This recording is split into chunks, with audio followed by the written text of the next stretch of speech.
নাগরিক ব্যস্ততার একঘেয়েমি দূর করতে এই সময় যারা চিন্তাভাবনা করছেন যে ঘুরতে বের হবেন, তাদের মধ্যে অনেকেরই পছন্দের প্রকৃতির অপরূপ লীলাভূমি সিলেট। আসসালামু আলাইকুম, সবাইকে স্বাগতম আমার এসএস ফ্যামিলি ব্লগসে। আশা করি দেশে এবং দেশের বাইরে যে যে প্রান্ত থেকে আমার ভিডিওটা দেখছেন সবাই ভালো আছেন। আলহামদুলিল্লাহ, আমরা ভালো আছি। বাংলাদেশের তথা উপমহাদেশের বৃহত্তম এবং সর্বপ্রথম প্রতিষ্ঠিত চা বাগানের মালিনীছড়া চা বাগান ও লাকাতরা চা বাগান, তারপরে কিন্তু স্থান নিয়েছে খাদিমনগরের এই কালাগুল চা বাগান, যা দেখতে অসম্ভব সুন্দর। সিলেট শহর থেকে সিএনজি করে আপনারা আসতে পারেন এই চা বাগানে, কিংবা মোটরসাইকেলে করেও আসতে পারেন এই চা বাগানে। সেই জন্য আপনাকে আসতে হবে, যদি শহরের ভিতর থেকে আপনি সিএনজি রিজার্ভ করে আসেন, তাহলে আপনি সরাসরি কিন্তু শাহপরানের এই দিক দিয়ে যেতে হবে। আর শাহপরান থেকে যদি আপনি ঘোরার পরে এখান থেকে আপনি সিএনজি রিজার্ভ করে নেন, তাহলে সেটাও পারবেন। সিএনজি এলাকে যদি বলেন সাহেব বাজারে যাব শাহপরানে এসে, তাহলে হয়তোবা আপনার ক্ষেত্রে একটু খরচটা কম হবে, কিন্তু অনেক সময় আপনি ঘুরতে পারবেন না। অতএব আপনাকে রিজার্ভ করে নিলে সেটাই ভালো হবে। চা বাগানের ভিতর ঘুরতেও পারবেন, ছবি তুলতেও পারবেন।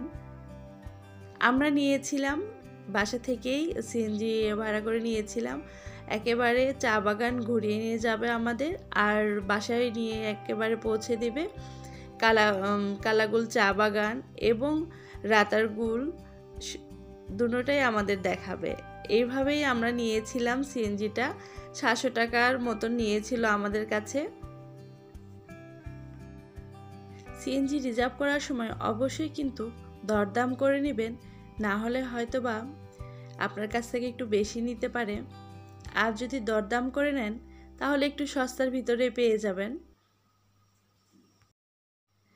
আমরা যেহেতু সিলেটেই থাকি, আর এখানকার কেমন ভাড়া হবে কালাগুল চা বাগানে যেতে এবং রাতারগুলে যেতে, সেটা আমাদের কিছুটা হলেও জানা ছিল। সেজন্য আমাদের একটা তেমন সমস্যা হয় নাই। আমরা শহরের ভিতর থেকেই সিএনজিটা রিজার্ভ করে নিয়েছিলাম। আর এই যে দেখতে পাচ্ছেন, এটা কিন্তু শাহপরান রোডেই সোজা গেলে কিন্তু আপনার জাফলং রোড, আর একটু এই শাহপরান উপশহর লেখা আছে, এই ভিতর দিয়ে গেলেই কিন্তু আপনি পেয়ে যাবেন সেই কালাগুল চা বাগানটি।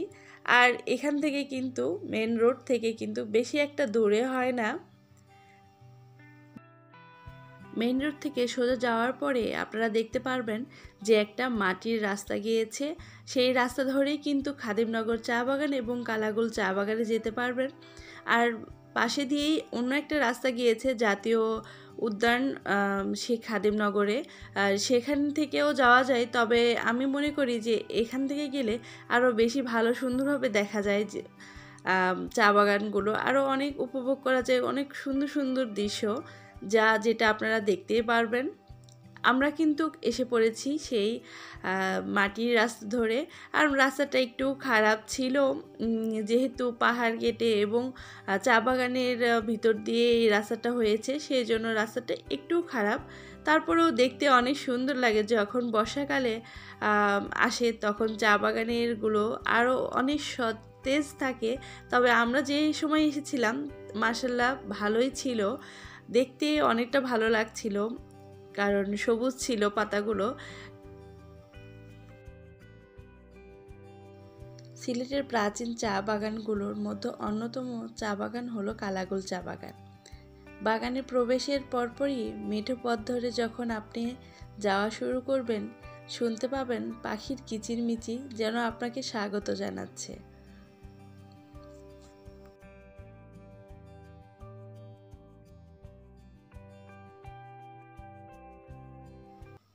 আমাদের সিএনজি চাচার কাছে এই রাস্তাটা খুবই অপরিচিত, কারণ সে এর আগে এই চা বাগানের ভিতর দিয়ে কোনো দিন যাওয়া আসা করে নাই। তবে আমাদের কাছে অনেক পরিচিত ছিল। আমার হাজব্যান্ড ওর ফ্রেন্ডকে নিয়ে মোটরসাইকেলে যাচ্ছিল, আর আমরা পিছনে সিএনজিতে ছিলাম।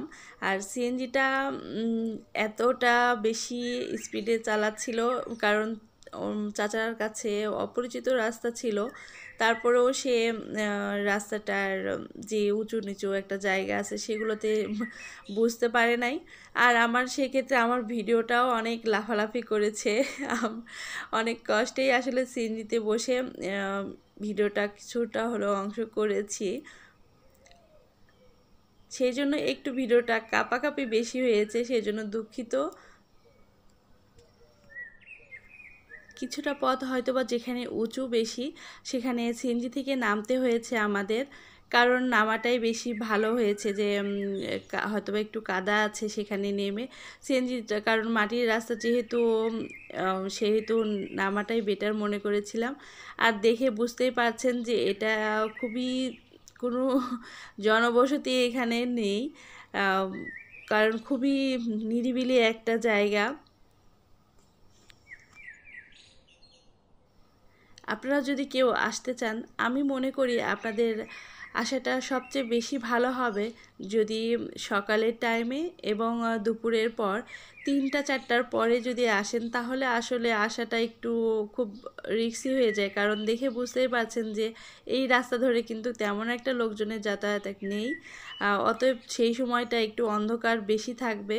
অতএব বিকেলের টাইমে না আসাই বেশি ভালো, একটু দুপুরের টাইমেই, কারণ অপরিচিত রাস্তা, সেই জন্য একটু দুপুরের টাইমে কিংবা সকালের টাইমে আসলেই বেশি ভালো হবে। দেখে বুঝতে পারছেন যে খুবই একটা রোমাঞ্চকর একটা অ্যাডভেঞ্চারের মতনই লাগবে আপনাদের কাছে। আশা করি আপনাদের কাছে ভালো লাগবে। গহীন জঙ্গলের ভিতর দিয়ে যখন আমরা 10টা-11টার পরে বের হয়েছিলাম, আর এখানে আসতে আসতে প্রায় 12টা বেজে গিয়েছিল আমাদের, সেই জন্য সূর্যি মামাটা আমাদেরকে উকি উকি মারে দেখছিল আর আমাদের পথটাকে আরও সুন্দর করে সাজিয়ে দিচ্ছিল যেন আমাদের যেতে অসুবিধা না হয়। বিকেলের টাইমে আসলে কিন্তু একটু অন্ধকার লাগবে, যেহেতু এখানে দেখতেই বুঝতেই পারছেন যে অনেক অন্ধকার একটা গহীন জঙ্গলের মতন। খাদিমনগর চা বাগানের পরেই কিন্তু কালাগুল চা বাগান। এই যে দেখতেই পাচ্ছেন আমরা এসে গেছি কালাগুল চা বাগানে, ভিতরে আমরা প্রবেশ করলাম। এরপর থেকে কিন্তু কালাগুল চা বাগান। এই রাস্তাটা চলে গিয়েছে সাহেব বাজারে, আর সাহেব বাজার থেকে আপনারা যেতে পারেন রাতারগুলে। সেখানে অনেক সৌন্দর্যপূর্ণ অনেক জিনিস আছে, সেখানেও যে ঘুরে আসতে পারেন একই খরচে। সিএনজিটাকে ভাড়া করে যদি রিজার্ভ করে নেন একবারে রাতারগুল পর্যন্ত, তাহলে আপনারা দেখে আসতে পারেন ওখানেও। চা বাগানে যখন আসবেন তখন কিন্তু একটা জিনিস মাথায় রাখতে হবে, কারণ প্রচুর পরিমাণ জোক থাকে।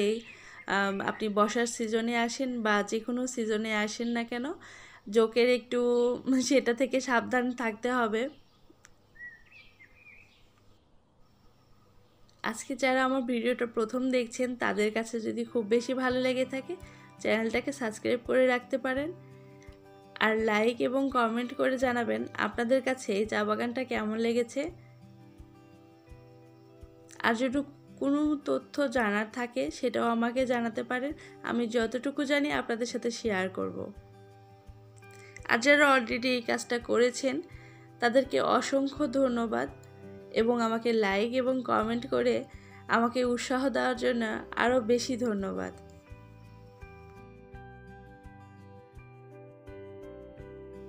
সিলেট শহর থেকে একটু দূরে থাকার জন্য এই চা বাগানটা কিন্তু একেবারে পর্যটক নেই বললেই চলে। 2-4 জন হয়তো বা আসে যারা জানাশোনা পরিচিত থাকে। তবে আমি আশা করি যে আপনাদের কাছে অনেক ভালো লেগেছে এই চা বাগানটা। যদি ভালো লেগে থাকে অবশ্যই যখন সিলেটে আসবেন বা সিলেট থেকে যারা দেখছেন তারা এখনও যারা এখানে আসেন নাই অবশ্যই আসবেন, দেখবেন আপনাদের কাছেও অনেক বেশি ভালো লাগবে।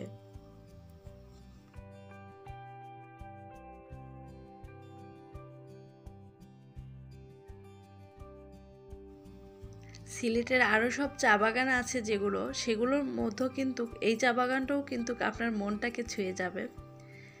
আর যখনই আপনি এই যে উঁচু নিচু যে টিলাগুলো সেটাও কিন্তু আপনার মনটাকে আরও বেশি ছুঁয়ে যাবে। যখন সবুজ পাতাগুলো থাকে তখন কিন্তু আরও বেশি দেখতে সুন্দর লাগে।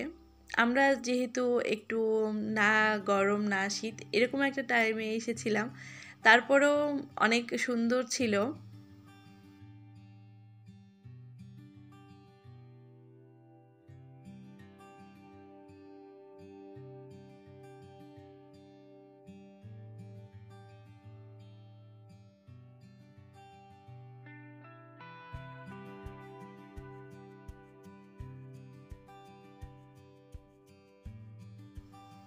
ভিডিওটি সম্পূর্ণ দেখার জন্য আপনাকে অসংখ্য ধন্যবাদ। দেখা হবে নতুন কোনো ভিডিওতে।